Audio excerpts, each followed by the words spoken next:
మన జీవితంలో మనం తీసుకునే చాలా నిర్ణయాలు మన సొంత నిర్ణయాలని మనం చాలా స్ట్రాంగ్గా నమ్ముతాం. కానీ ఒకసారి నిజాయితీగా ఆలోచిస్తే అసలు ఆ డిసిషన్ తీసుకుంది మనమేనా అని ఒక చిన్న డౌట్ స్టార్ట్ అవుతుంది.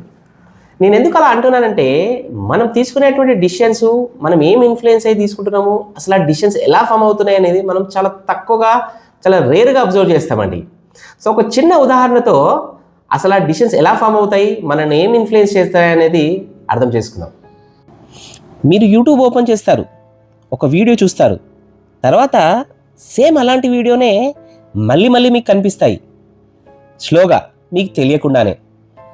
ఇది మీరు డిసైడ్ చేస్తున్నారని అనిపిస్తుంది, కానీ అది మీకు నచ్చిన వీడియోగా మీకు అది చూపిస్తుంది. మీకు నచ్చిందేంటో మీకు నేర్పించిన తర్వాత ఇక్కడే అసలు గేమ్ స్టార్ట్ అవుద్ది. మనం చూసే ప్రతి వీడియో, ప్రతి స్క్రోల్ అన్నీ అది అబ్జర్వ్ చేస్తుంది. మీరు ఎక్కడ ఆగారో, దేన్ని మళ్ళీ చూసారో, దేనికి టైం ఇచ్చారో, అలా స్లోగా మీ మైండ్లో ఒక ప్యాటర్న్ తయారవుతుంది మీకు తెలియకుండానే. సక్సెస్ అంటే ఏంటో, రిచ్ లైఫ్ అంటే ఏంటో, హ్యాపీ లైఫ్ అంటే ఏంటో, ఇవన్నీ మనం నేరుగా ఎక్స్పీరియన్స్ చేసి నేర్చుకోలేదు.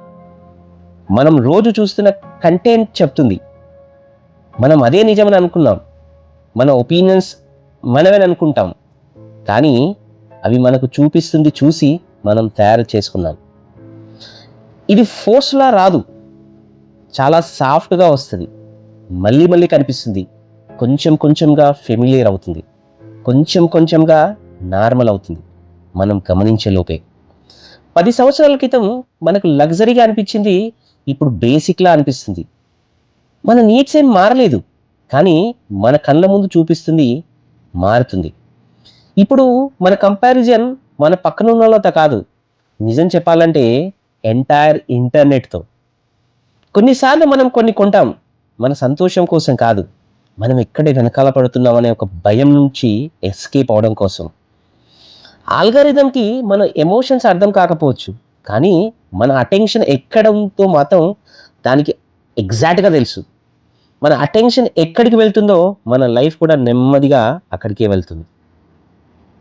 సో మేబీ రియల్ ఫ్రీడమ్ అంటే ఫైనాన్షియల్ ఫ్రీడమ్ ఒకటే కాదు, మన డిసిషన్స్ని ఇన్ఫ్లుయెన్స్ చేస్తున్న వాటిని గుర్తించి కాన్షియస్గా మన లైఫ్ని చూస్ చేయడమే. లేకపోతే మన లైఫ్ మనమే చూస్ చేస్తున్నాం అని అనుకుంటాం, కానీ డైరెక్షన్ మాత్రం ఇంకెవరో డిసైడ్ చేస్తారు.